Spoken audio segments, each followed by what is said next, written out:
Laura, masz 20 lat, a to oznacza, że w 2050 roku, czyli w roku, w którym Europa ma stać się neutralna klimatycznie, będziesz miała około 50 lat.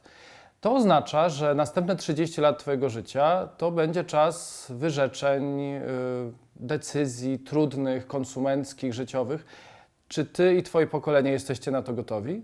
Jak najbardziej. Ja myślę, że wszyscy musimy być gotowi na te wyrzeczenia, bo jeśli spojrzymy na to z tej strony, że realnie odczuwamy skutki stale pogłębiającego się kryzysu klimatycznego i tak na dobrą sprawę z mojej perspektywy żyję w kraju, który z obecną polityką klimatyczną mógłby nie mieć nic wspólnego, to przyznam szczerze, że widzę tę gotowość przede wszystkim w młodym pokoleniu, bo to młode pokolenie wychodzi na ulicę, protestuje przeciwko nieodpowiedzialnym decyzjom polityczek i polityków, przypomina im, jakie decyzje tak na dobrą sprawę powinni podejmować i łapie na kłamstwach, tak jak chociażby ostatnia kampania z polityką energetyczną i ile ona nas kosztuje.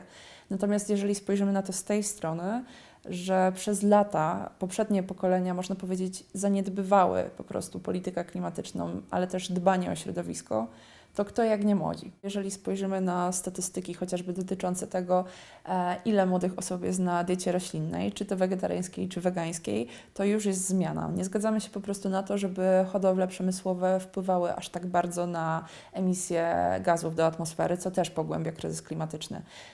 Też coraz częściej decydujemy się na korzystanie z transportu zbiorowego, co również pozytywnie wpływa na środowisko, ale też przede wszystkim cały czas dokształcamy się w kwestii tego, jak wybierać fair, jak być świadomą konsumentką, tudzież świadomym konsumentem.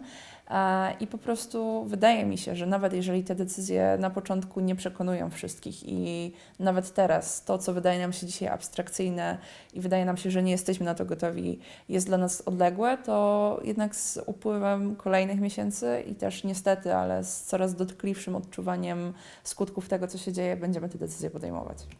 Laura, jesteś niemalże równolatką Grety Thunberg, osoby, która wyprowadziła setki tysięcy, jeśli nie miliony młodych ludzi na ulicę właśnie w proteście przeciwko polityce, dotychczasowej polityce rządów na całym świecie. Dlaczego to właśnie w Waszym pokoleniu wybuchła taka wielka niezgoda na dotychczasową politykę klimatyczną? Ja osobiście noszę w sobie dużo żalu, że poprzednie pokolenia zaniedbały sprawę, ale też wiem, że była to kwestia świadomości społecznej. Wcześniej nie mówiło się dostatecznie dużo o tym, jak należy działać na rzecz klimatu. Nie było w ogóle takiego pojęcia jak kryzys klimatyczny w podręcznikach czy też w szkołach. Natomiast warto spojrzeć na to z tej strony, że Gen Z, czyli właśnie te moje młodsze pokolenia, rówieśniczki i rówieśnicy, jesteśmy trochę bardziej świadomi problemu.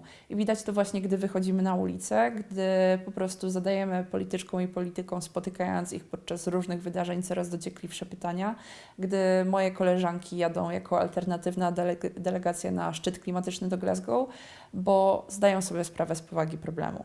I myślę, że jest to trochę taka naturalna kolej rzeczy, że to teraz my musimy pokazać dorosłym, że sorry, tutaj trochę zaniedbaliście sprawę, ale jesteśmy gotowi do współpracy międzypokoleniowej, bo chodzi o przyszłość naszego wspólnego domu.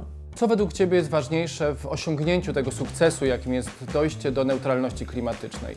Pojedyncze, partykularne, osobiste decyzje każdego i każdej z nas, czy może zmiana systemowa, zmiana całego systemu politycznego i gospodarczego? Myślę, że obydwie kwestie są tak naprawdę bardzo ważne i muszą iść ze sobą w parze, jeśli chodzi o Fit for 55, ponieważ jeżeli spojrzymy na to z tej strony, że już teraz te decyzje konsumenckie wpływają na system i na funkcjonowanie gospodarki, no właśnie na przykład sprzedaż mięsa, czy też wybieranie bardziej ekologicznych zamienników, to jednak widzimy, że ta świadomość wśród ludzi wzrasta.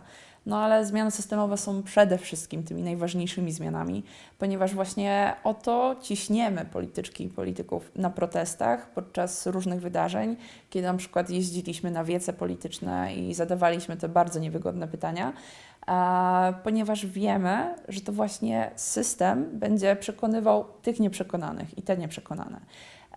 Musimy po prostu zdać sobie sprawę z tego, że moment, w którym się znaleźliśmy, ten punkt jest naprawdę krytyczny i to nie jest czas na gdybanie na to, że może warto odpuścić ten jeden tor i bardziej przycisnąć drugi. Nie, te decyzje muszą być podejmowane w taki sposób, aby ich skutki były dla nas jak najbardziej korzystne i także dla planety, bo to właśnie o to chodzi.